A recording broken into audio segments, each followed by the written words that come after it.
अस्सलाम वालेकुम रहमतुल्लाहि व बरकातुहू।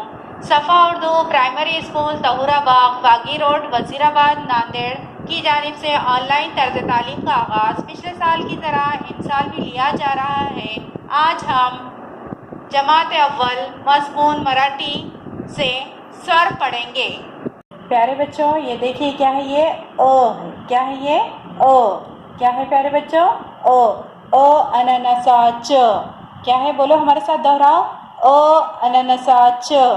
ओ अननसा च। प्यारे बच्चों देखिए ये क्या है? आ। क्या है ये? आ।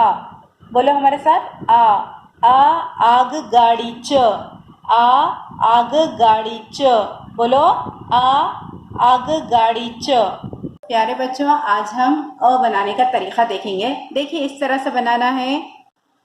ये इस तरह से, इस यहाँ से इधर, ये छोटी सी आड़ी लकीर और ये खड़ी लकीर। क्या बन गया हमारा ये? अ।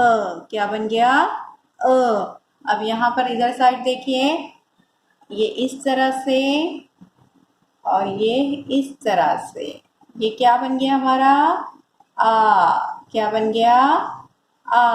आप भी इसे अपने वालिदैन के सामने मश्क कीजिए, अच्छे से बनाने की कोशिश कीजिए। प्यारे बच्चों, इन अल्फाज की मश्क कीजिए और हमारे सफ़ा उर्दू प्राइमरी स्कूल के चैनल को सब्सक्राइब कीजिए, लाइक कीजिए, शेयर कीजिए, ताकि नई आने वाली वीडियोस की नोटिफिकेशन आपको मिले। इंशाल्लाह नेक्स्ट वीडियो में आपसे मुलाकात होगी। अल्लाह हाफ़िज़।